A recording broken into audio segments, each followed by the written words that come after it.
I've never been the type of person to go around telling about their tragedies, even less those that flirt with the absurd. But there are experiences that, if you try to keep for too long, they rot from the inside, like forgotten meat in a stuffy, dark cellar and swollen, exhaling that bittersweet smell that betrays death even before you turn on the light. I know what it smells like. It all started in autumn, a time when the entire city seems to be covered in a melancholic layer of dead leaves and promises that were never fulfilled. Me and the Mark, we had just moved into my childhood home, an inheritance, left by my maternal grandmother.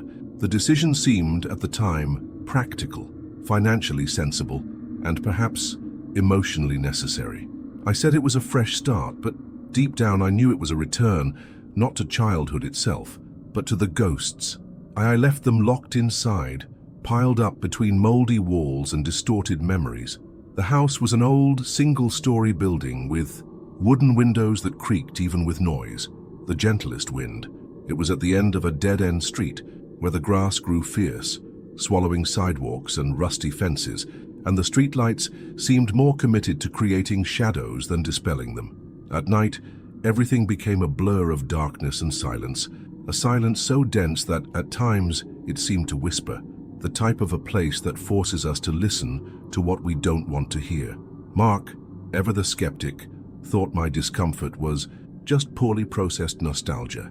"You have a vivid imagination," he would say with that half-smile he wore when he tried to reassure me without contradicting me. Funny, right? I was a psychologist, childish. He knew how to name traumas, recognize the most subtle symptoms, accept other people's pain with professionalism. But I never had the courage to poke mine. I left them there, quiet, locked in some mental compartment with an invisible sign, "No disturbed." But in that house, the walls seemed to know how to read thoughts. And little by little, they started poking at me.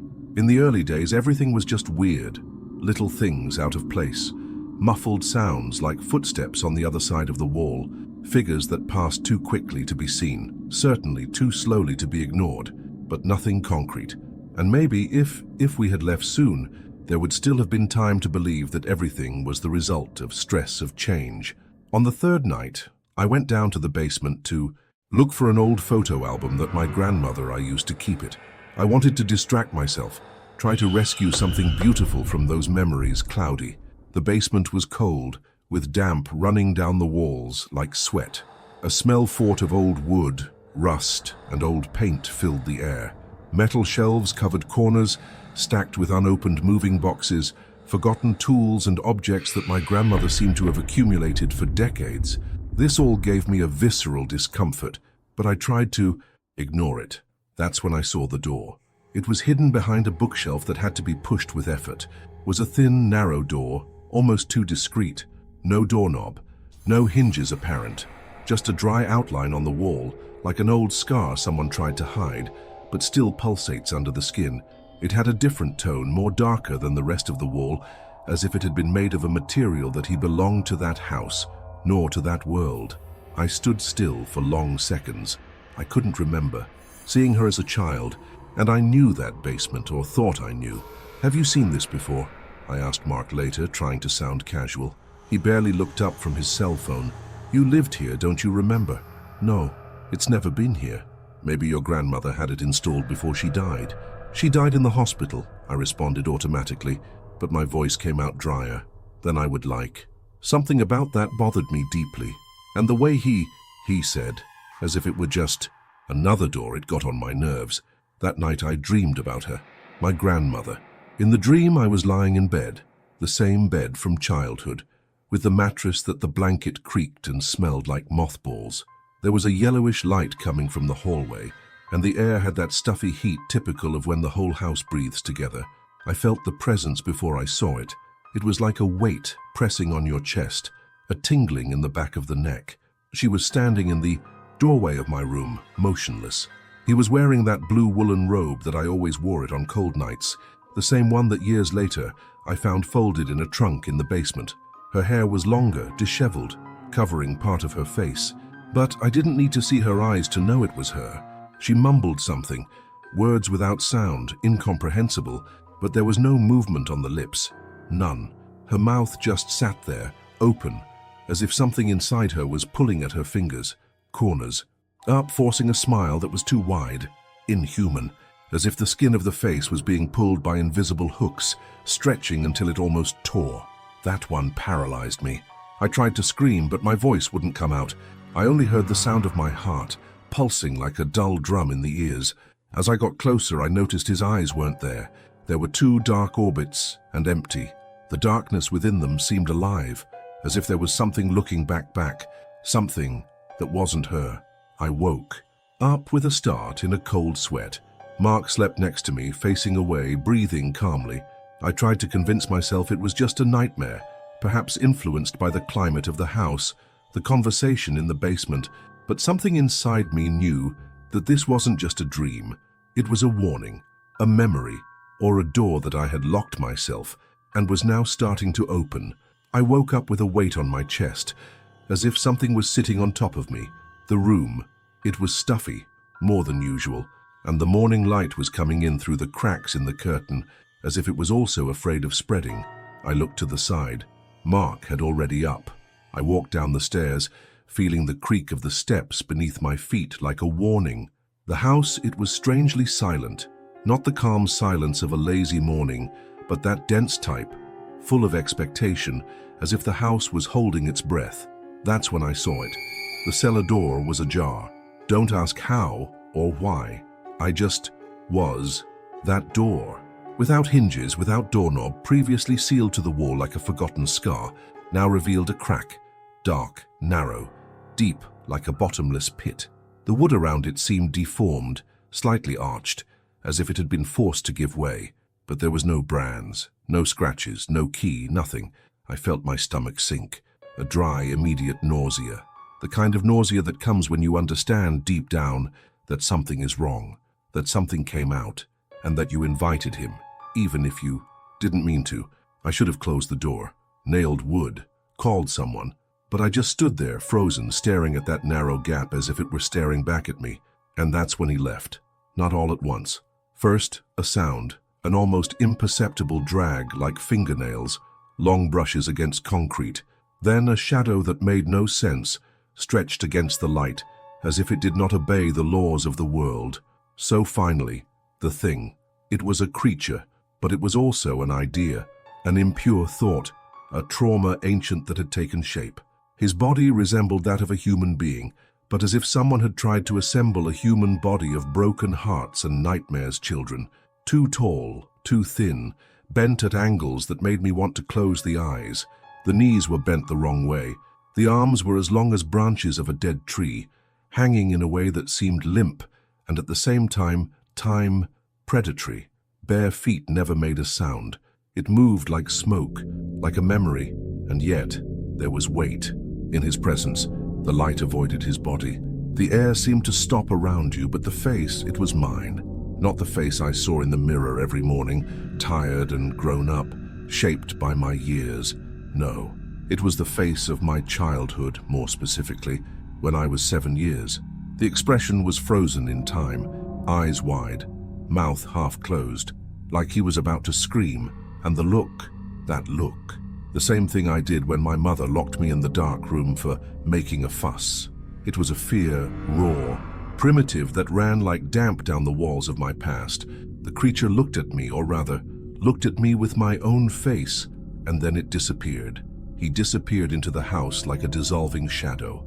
I was able to move for long minutes. I felt that if I made any sound, he would come back, and for some reason I knew he didn't want to be seen. Not yet. Mark thought I was freaking out. When I told him, he tried to be rational. You are sleeping poorly.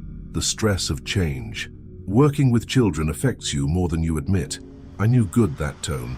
It was the tone we use with patients we are trying to calm without reinforcing the delusion. But then he saw it.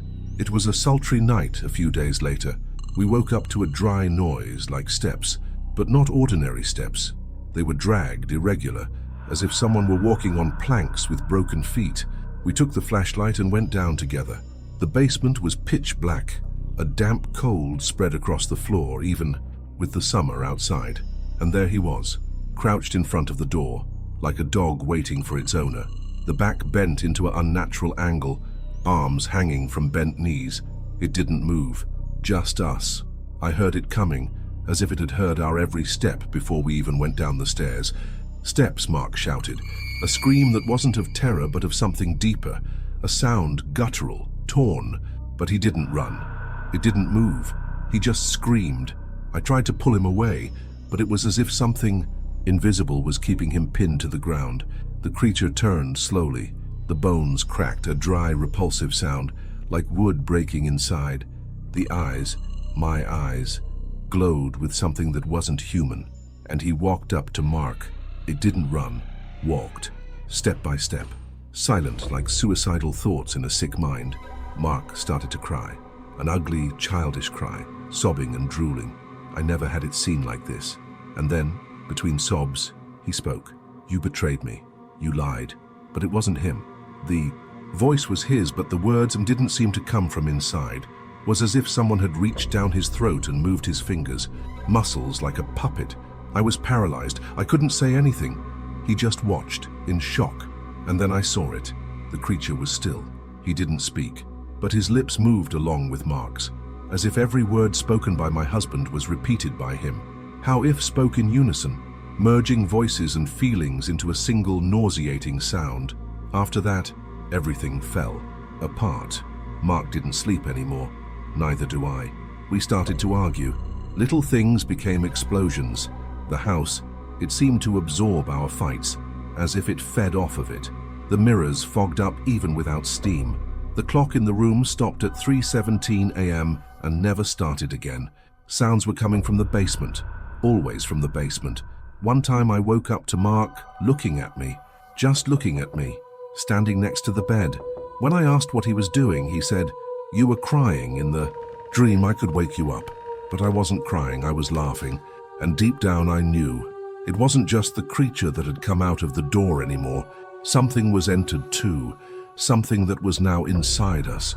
Something that knew our worst fears, our faults, our deepest secrets, and it was feeding on them. After that night, Mark started to pull away from me. Not on purpose. It was like if he was being pulled, little by little, away. Every day, quieter, more pale. He walked around the house like a specter. Deep-set eyes, dark circles under his eyes, the beard growing without him noticing. He said he couldn't sleep. He heard voices coming from the basement, even with the door locked, even with chains. They whisper my name, love, he once told me. But with your voice, I tried everything. I nailed boards to the door, poured cement into the cracks. I even called a woman I found on an obscure forum, someone who said she felt open wounds like the smell of blood. She came, with glassy eyes and a voice that was too low, around the house in silence, murmuring prayers in a language I didn't know. It ended the ritual, trembling with curled fingers, and said just one sentence before going, although, "This was born of you. Nothing that comes from outside can drive it away." But the truth is, nothing helped. The being returned. Whenever I had a panic attack, whenever we fought, whenever something inside me, a repressed emotion, a poisoned thought, a memory unwanted, it began to bubble.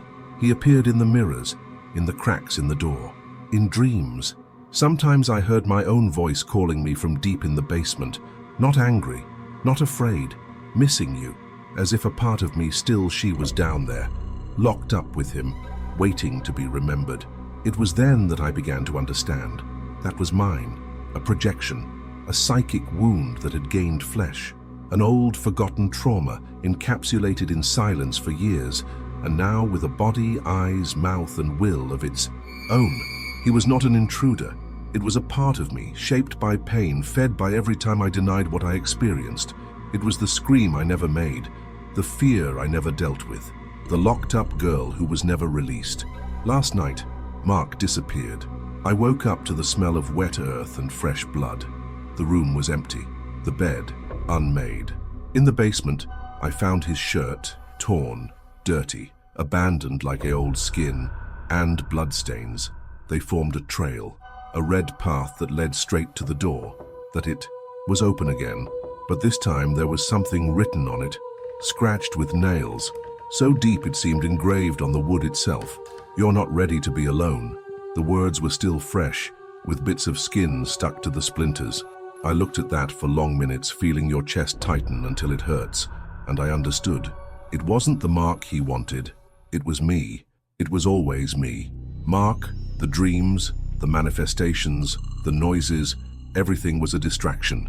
He only took that, stopped me from looking at him, to face myself. His loss was not a punishment. It was a choice, a requirement. He eliminated what distracted me from the pain, from center. Today, I live in a small apartment. No basements, no stairs, no memories. I never spoke about it to anyone again. I sold everything. I erased my name from the house. I buried the past the best way I could. But sometimes, in the silence between the noises of the city, between the whistle of a distant train and the hum of constant of the fluorescent lights, I hear a dry crackle, like joints bending, like someone stretching after a long time sitting, and the air changes, the skin crawls, and I know, somewhere inside me, the door is still open, and he waits.